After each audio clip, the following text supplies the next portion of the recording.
अस्सलाम वालेकुम जी, welcome back to my channel. कैसे हैं आप सब? मेरे चैनल में आप सबको खुशामदीद और दुआ है कि सब बिल्कुल खैरियत से हों। तो सबसे पहले तो आपको और मुझे, हम दोनों को ही मेरे चैनल पे खुशामदीद। तो इतनी लंबी छुट्टियां करके मैं हॉलीडेज़ मना के तो अब दोबारा से आ गई हूँ। और दोबारा से जब मैं आई हूँ ना, तो कोई छोटा मोटा व्लॉग लेके नहीं आई। आज मैं प्री रमज़ान रेसिपीज़ आपके साथ शेयर करूँगी। तो काफ़ी दिनों से ना मैं यही सोच रही थी कि मैंने रमज़ान रेसिपीज़ इस दफ़ा शेयर ही नहीं की, रमज़ान की कोई प्रेपरेशन ही नहीं की। तो बस अब मैंने ना फिर तैयारियां शुरू कर दी हैं। और जब मैंने तैयारियां शुरू की तो मैंने कहा कि आप लोगों के साथ भी शेयर करूंगी, क्योंकि लास्ट ईयर हम सब ने मिलके तैयारियां की थी रमज़ान की। और वैसे भी अब रमज़ान आने वाले हैं ना, तो तैयारियां करनी तो बनती ही हैं। तो ये देखिए जी, कल मैं कुछ सौदा लेके आई थी घर में, ग्रॉसरी काफ़ी महीनों से मैं कर नहीं रही थी। तो इस बार जाके मैं ग्रॉसरी करके आई हूँ। मैंने कहा आगे रमज़ान है तो अब लाजमी फिर कुछ तो तैयारियां करनी है ना। तो चलिए, ये मिर्च मसाले सारे मैं लेके आई हूँ, ग्रॉसरी भी करके आई हूँ। और अब ना सबसे पहले तो हम अपना मसाला बॉक्स तैयार कर लेते हैं, क्योंकि रमज़ान है, रेसिपीज़ भी बननी है, तो मसाला बॉक्स तो तैयार होना चाहिए ना। तो ये मैंने मसाला बॉक्स अच्छी तरह से धो के इसको खुश्क कर लिया है। तो इसे मैं फिर भी ना अच्छे से साफ़ कर लूँगी, क्योंकि मसालों में ना फिर कीड़ा वगैरह लग जाता है। तो इसलिए ना अच्छे से ये खुश्क होने चाहिए। वैसे मैंने ना इसे आज धूप में भी रखा हुआ था, कल रात को मैंने इसे धोया था तो धूप में भी रखा था, लेकिन फिर भी ना मैं इसे टिश्यू से अच्छे से साफ़ कर रही थी। तो मसाले एक दफ़ा से एयर टाइट करके रख लेंगे ना, तो फिर वो सेव रहेंगे। और वैसे भी अभी तो इतनी मैंने रेसिपीज़ बनानी है कि रमज़ान से पहले पहले ये मसाले मुझे लगता है ख़त्म भी हो जाएंगे। तो चलिए, लेकिन फिर भी हम तैयारियां तो कुछ अपनी करते हैं ना रमज़ान के लिए। बाकी जो एक्स्ट्रा स्पाइसेस होंगे ना, तो वो मैं अपने दूसरे मसाला बॉक्स में रखूँगी। इसमें तो मैं जो मैंने रमज़ान के लिए सोचे हुए हैं वही मसाले डालने लगी हूँ।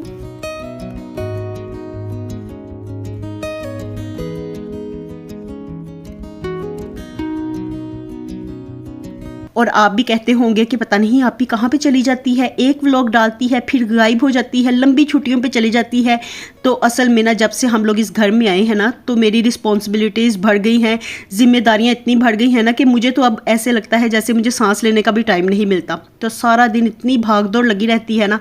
हालांकि सोचने को तो कोई इतना ख़ास काम नहीं होता, लेकिन जब करने बैठो ना तो इतने काम निकल आते हैं ना, छोटे मोटे बड़े छोटे सब हर किस्म के काम होते हैं। तो सारा दिन बस इसी तरह से मेरी भाग दौड़ लगी रहती है, कभी घर में, कभी बाहर, कभी मुर्जा को लेने जाती हूँ, कभी घर के काम करती हूँ, कभी खाना पकाती हूँ। बस इसी तरह से ना मुझे फिर व्लॉग बनाने का टाइम ही नहीं मिलता है, क्योंकि अगर व्लॉग शूट करने बैठो तो आपको पता है कितना ज़्यादा टाइम लग जाता है ना। तो कैमरा इधर उधर रख के फिर व्लॉग्स बनाने पड़ते हैं। और अगर मैं काम करने के दौरान व्लॉग बनाती रहूँ ना, तो फिर मुझे तो लगता है मैं रात तक काम ही करती रहूँगी। तो इसलिए बस मैं ना व्लॉग्स की तरफ से छुट्टियाँ ले रही थी। लेकिन ना मेरा बड़ा दिल था, क्योंकि ये मेरा मेन चैनल है, तो इस पे मैं काम ना करूँ तो मुझे खुद भी अंदर से ना उदासी रहती है। और जो दूसरा मेरा कुकिंग का चैनल था ना, उस पे तो आपको पता है मैंने कितनी ज़्यादा मेहनत की है ना, इतना मैंने हार्डवर्क वहाँ पे किया है, लेकिन उसकी रीच इतनी डाउन है ना कि मैंने वहाँ पे मुसलसल लगातार वीडियोज़ अपलोड की हैं, लेकिन फिर भी उसकी रीच ना डाउन है, क्योंकि मैंने लास्ट ईयर पूरा ईयर उस पर काम नहीं किया। और अब जब दोबारा से शुरू किया है तो इतना मुझे पॉजिटिव रिस्पॉन्स नहीं मिल रहा था।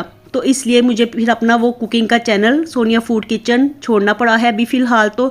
लेकिन वो है मेरे पास ही, मोनेटाइज भी है, लेकिन मैंने ना दूसरा नया चैनल बनाया है, क्योंकि न्यू चैनल्स पे ना रिस्पॉन्स अच्छा मिलता है। तो अब होपफुली देखिए अब मेरे साथ क्या होता है।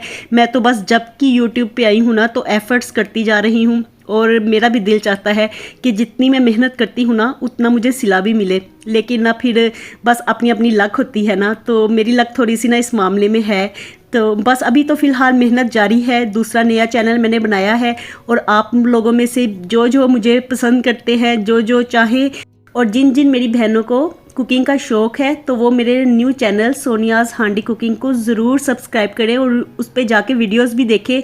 मैं वहाँ पे अपनी पूरी कोशिश कर रही हूँ कि अच्छी अच्छी वीडियोस आपके लिए लेके आऊँ। तो चलिए, यहाँ पे पता नहीं बातों बातों में वीडियो कहाँ पे पहुँच गई है।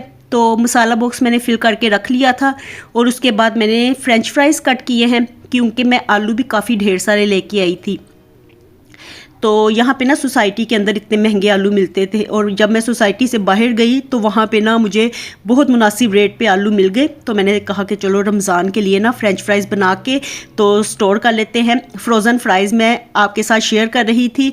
तो फ्राइज़ मैंने काट लिए हैं, और उसके बाद ना हम इसे ना बॉइलिंग पानी में डालेंगे।